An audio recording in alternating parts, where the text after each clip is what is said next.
15. Dilema. Setelah beberapa bulan menyandang status sebagai istri Farid, ini untuk pertama kali aku merasakan kenyamanan berada dalam dekapannya. Sementara saat penyerahan diri kepadanya kala itu, justru aku tidak merelakan sepenuhnya dengan apa yang terjadi. Aku tidak mengerti dengan cinta yang kurasakan untuk Farid. Saat dia dengan tega memberikan tuduhan yang menyakitkan, entah kenapa aku justru memiliki perasaan lebih untuknya. Bukankah seharusnya aku membenci laki-laki itu? Sejak awal pernikahan, Farid selalu memberiku kesedihan. Dia bahkan pernah mengatakan tidak pernah mengharapkan kehadiranku dalam hidupnya. Namun, kenapa sekarang dirinya mengatakan sebaliknya? Farid mengaku sudah lama mencintaiku. Permainan apa sebenarnya yang sedang Farid perankan di depanku? Kenapa dia mengatakan dua pengakuan yang bertolak belakang? Apa karena saat ini aku sedang mengandung? Jika itu memang benar, kenapa Mas Revan dan Kak Ratu juga mengatakan hal yang sama dengan apa yang Farid ucapkan hari ini? Kamu hati-hati sayang. Ingat dengan keadaanmu yang saat ini sedang hamil. Farid menuntunku kembali duduk. Untuk apa kamu sok perhatian padaku?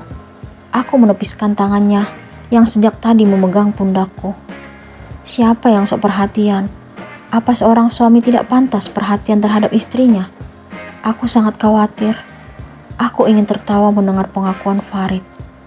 Khawatir? Sejak kapan seorang Farid khawatir terhadap wanita yang dia anggap menjijikkan seperti diriku?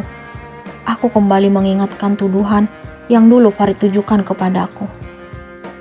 Sayang, kenapa kamu bicara seperti ini? Farid merangkul pinggangku.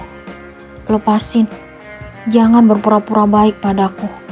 Aku berusaha melepaskan rangkulannya, tetapi sia-sia. Kamu kenapa bersikap seperti ini? Bukankah saat pertemuan kita tadi kamu baik-baik saja? Aku tidak ingin mengecewakan kakakmu. Dia sudah berusaha agar kamu bertemu denganku. Kenapa kamu menganggapku berpura-pura? Jika aku berpura-pura, tidak mungkin aku selalu memenuhi kebutuhanmu setiap bulan sejak kita berpisah. Aku tidak pernah menggunakan uang yang kamu transfer, masih utuh di rekeningku. Aku masih sanggup memenuhi kebutuhanku tanpa kamu. Kamu pikir itu bentuk perhatian? Enggak bagiku. Aku tahu kenapa kamu datang menemuiku. Itu pasti karena kehamilanku. Kenapa kamu langsung yakin kalau ini anakmu? Sayang, ada apa denganmu? Kenapa kamu ngomong ngelantur seperti ini? Farid melepaskan tangannya dari pinggangku, lalu berpindah ke pipiku. Dulu kamu menuduhku wanita gak tahu diri, gak pantas berada di sampingmu, dan kamu juga menuduhku sangat mudah menerima pelukan lelaki lain. Kamu tidak memberiku kesempatan untuk menjelaskan kejadian yang sebenarnya. Kamu dengan tega langsung mengusirku. Kenapa kamu harus percaya kalau aku mengandung anakmu? Apa karena tadi aku langsung mengangguk saat kamu menyentuh perutku? Aku tidak mampu agar tidak menangis di depan Farid. Aku kembali mengingatkan dirinya tentang apa yang dulu dia tuduhkan kepadaku. Kamu jangan pernah bicara seperti ini sayang. Kamu bukan wanita serendah itu. Ini anakku, darah dagingku. Aku sangat tahu itu. Kenapa kamu mencoba merendahkan dirimu di depanku? Farid tiba-tiba langsung memelukku. Perutku terasa sesak karena pelukannya yang begitu erat. Au, aku merintih lalu dia pun melepaskan pelukannya. Kenapa sayang? Perutku. Sebelum aku melanjutkan apa yang ingin kukatakan, dia pun langsung mencium perutku. Maafin papa nak. Farid mengusap-usap perutku sambil berbicara kepada anak yang ada di dalam. Lebih baik kamu pulang sekarang. Aku mau istirahat. Aku berharap agar Farid menuruti permintaanku. Akan tetapi, dia justru melakukan hal yang mengejutkan. Laki-laki itu langsung menggendongku, kemudian melangkah memasuki kamar. Dia merebahkan tubuhku ke tempat tidur, lalu diikuti dirinya yang juga ikut berbaring di sampingku. Aku membuka mata. Ternyata matahari telah menunjukkan wajahnya.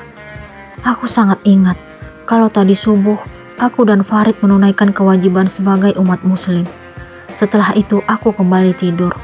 Saat aku terbangun, ternyata laki-laki itu tidak ada di tempat tidur. Aku berharap kalau dia sudah pulang. Aku tidak ingin jika laki-laki itu tetap memaksa diriku kembali ke rumah keluarganya. Aku masih butuh waktu untuk menerima kesalahan yang pernah dia lakukan. Pagi sayang, ternyata kamu udah bangun. Tidurnya nyenyak banget. Aku terkejut mendengar suara Farid yang tiba-tiba masuk kamar. Dugaanku salah. Ternyata dia masih di rumah ini. Dia belum pulang ke rumah keluarganya. Kamu ngapain masih di sini?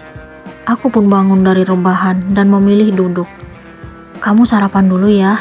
Aku udah siapin sarapannya. Ada apa dengan laki-laki egois itu?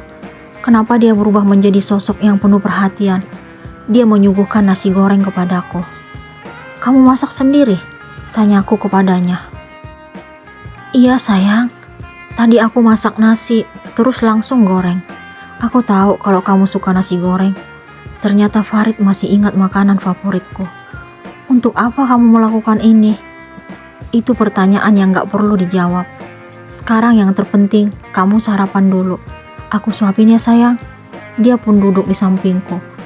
Setelah kamu menyakitiku, kenapa kamu tiba-tiba menunjukkan perhatianmu? Apa karena anak ini? Aku masih tidak percaya dengan apa yang Farid lakukan. Dia seolah-olah tidak mengingat tuduhan yang dulu dia lontarkan kepadaku. Kenapa kamu masih berpikiran seperti itu? Sikap yang kamu tunjukkan sekarang sungguh bertolak belakang dengan sikap kamu beberapa bulan yang lalu.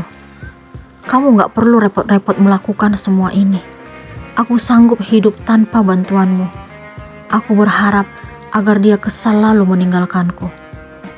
Aku kurangin cabenya nih. Takut anak kita kepanasan di dalam. Dia mengalihkan pembicaraan, seolah-olah tidak mendengar apa yang kukatakan. Dia menyendokkan nasi ke mulutku. Aku menerima suapan dari tangannya. Dia melakukan itu sambil bercerita tentang keadaan di kantor. Dia menceritakan event menulis yang diselenggarakan beberapa bulan yang lalu, dengan tujuan untuk mencari penulis baru yang berbakat. Aku menyukai salah satu novel dari penulis baru tersebut. Novel itu juga yang paling laris di antara tulisan dari hasil event. Penulisnya terpilih sebagai pemenang. Nama penanya Rafa. Aku fokus mendengar penuturan Farid. Semoga perusahaan keluargamu semakin sukses ke depannya.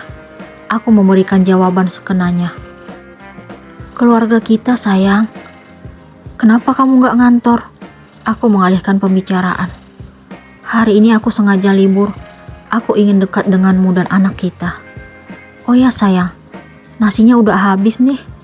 Aku senang melihat kamu makan dengan semangat. Aku melihat piring berisi nasi goreng itu telah kosong. Farid berhasil membuatku menghabiskan sarapan yang telah dia sediakan. Yang makan bukan hanya aku sendiri, tapi anak kamu juga. Akhirnya, kamu mengakui dengan yakin kalau dia anakku, anak kita. Terima kasih sayang. Aku melihat Farid tampak tersenyum setelah mengucapkan kalimat itu. Semoga sifatnya gak ikut kamu. Kamu lucu sayang. Dia tertawa kecil lalu mengecup puncak kepalaku. Walaupun aku masih kesal terhadap Farid, tetapi aku merasa nyaman saat berada di dekatnya. Dia mampu membuatku mengakui pentingnya keberadaannya. Ternyata cinta itu sangat sulit dimengerti.